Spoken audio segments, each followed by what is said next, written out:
Bonjour à vous tous, aujourd'hui mardi 11 mai, voilà donc la séance bien prévue, donc la mise à jour du sondage tel qu'on vous l'a fait parvenir il y a déjà quelques semaines, concernant donc les différents contrats et l'harmonisation de ces contrats vis-à-vis de vos partenaires d'affaires. Alors on vous a fait parvenir un sondage et puis on a eu 269 réponses du côté francophone, 33 du côté anglophone. Donc on a quand même un échantillon qui est quand même bien intéressant et on va passer en revue donc les différents résultats de ce sondage. Résultats du sondage qui vont paraître donc et vont être publiés sur le site web de la PCSF, donc l'association professionnelle des conseillers en sécurité financière, services financiers, donc qui est là pour promouvoir donc l'intérêt, la défense de notre profession en tant que conseiller indépendant. Passons dès maintenant à la première rencontre, à ta première question, pardon. Quand avez-vous signé votre dernier contrat de distribution de produits financiers? Par exemple, les compagnies d'assurance, firmes d'épargne collective, cabinets d'agents généraux, etc. Bah, la plupart du temps, les gens ont mentionné à plus de 5 ans, donc dans 33% des cas. Des gens ont mentionné à plus de 10 ans et plus dans 33% des cas. Donc ça date depuis un certain nombre d'années. Force est de constater que ces contrats-là n'ont pas été réactualisés et datent de plusieurs années, donc avant plein de choses en fin de compte. Et évidemment, ça mériterait donc d'être réactualisé. Passons à la question numéro 2. Avez-vous négocié votre contrat de distribution de produits financiers avec la firme, l'agent général, en compagnie d'assurance? Quand on parle négocier, c'est-à-dire qu'on se donne la possibilité de dire on n'est pas en accord, on voudrait avoir un amendement par rapport au contrat, une modification par rapport au contrat. Dans 68% des cas, donc dans plus de 2 tiers, il n'y a eu aucune négociation. Donc les contrats sont imposés par les compagnies et donc vous signez pour faire partie d'avoir le droit de distribuer donc les produits de la compagnie en question. Numéro 3.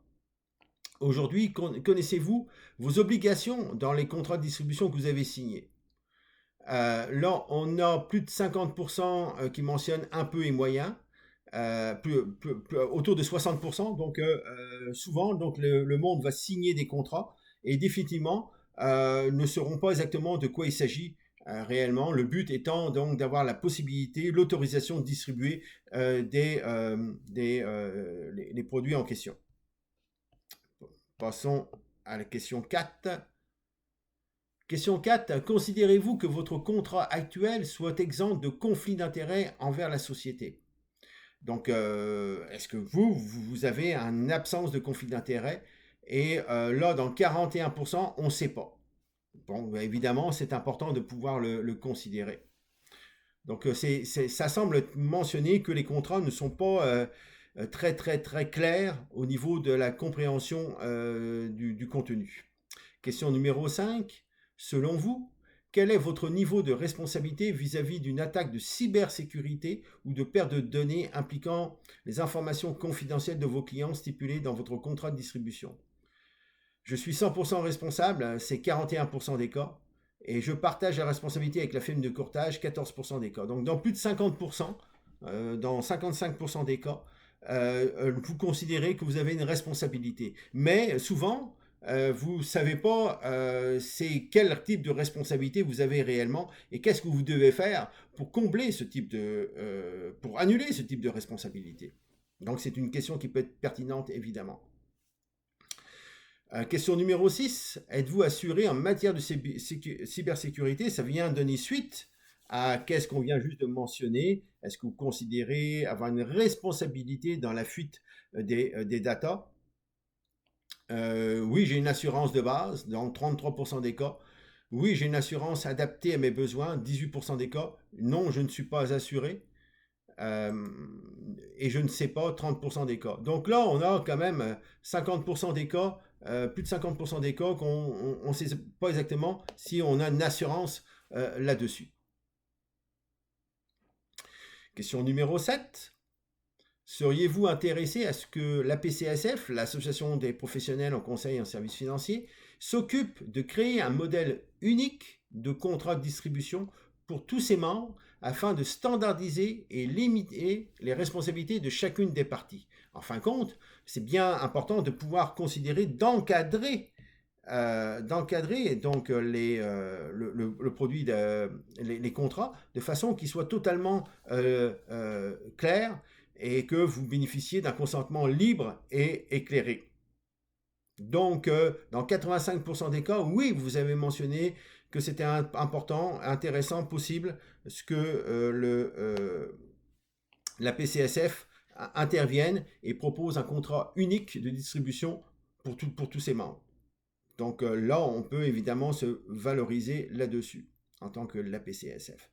Seriez-vous en accord que la PCSF ouvre une discussion avec l'ACAP, l'IFIC, l'institution des fonds d'investissement canadiens, les firmes de courtage de fonds et l'AMF sur la possibilité de proposer un contrat de distribution de gré à gré en unique. Gré à gré, c'est qu'on est deux à négocier, donc on agit à adapter un contrat par rapport à une situation personnalisée de chaque individu. Dans 75% des cas, en effet, donc c'est pour vous, vous êtes totalement en accord que on puisse ouvrir, nous, la PCSF, à une discussion avec les organismes mentionnés, la CAP, l'IFIC, ainsi que l'AMF. Donc on se donne la possibilité, évidemment, d'intervenir en tant que la PCSF pour vous. Question numéro 9, sur une échelle de 1 à 5, 5 étant très important, quelle valeur accordez-vous aux clauses normatives dans le contrat de distribution? Par exemple, question numéro 1 en subdivision de la question 9, est-ce que c'est important pour vous les conflits d'intérêts avec la société?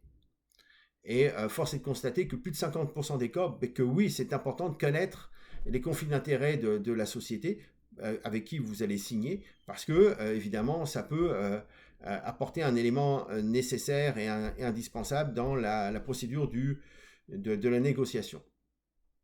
La cybersécurité, oui, dans plus de 75% des cas, souvent ça fait peur la cybersécurité parce que c'est pas quelque chose qu'on maîtrise, c'est pas quelque chose qu'on connaît, puis on sait qu'on peut être tout à fait vulnérable. Donc la vulnérabilité et l'insécurité par rapport à ça est totalement démontrée par rapport au sondage où on s'aperçoit que 70% des personnes ont mentionné que c'était bien important de travailler sur la cybersécurité. La même chose au niveau de blanchiment d'argent. Qui est la subdivision numéro 3 de la question numéro 9. On trouve le même élément qu'on retrouve dans la cybersécurité. Par la suite, la question suivante concerne donc l'importance de la résolution de conflits entre les parties, firmes de courtage, compagnies d'assurance, agents généraux. Là, on a un peu moins, autour de 60%, comme quoi qui est bien important. Question par la suite, seriez-vous prêt à appuyer la PCSF pour aller de l'avant avec ce projet? En adhérant comme membre, sachez que être membre de votre association coûte 150 $ par année. Donc, dans 32% des cas, faire un don en vous impliquant personnellement et non dans 39% des cas. On est en phase de constater que 60% de l'audience a considéré qu'elle était prête à intervenir soit en étant adhérent, dans 32% des cas, en faisant un don ou en participant personnellement.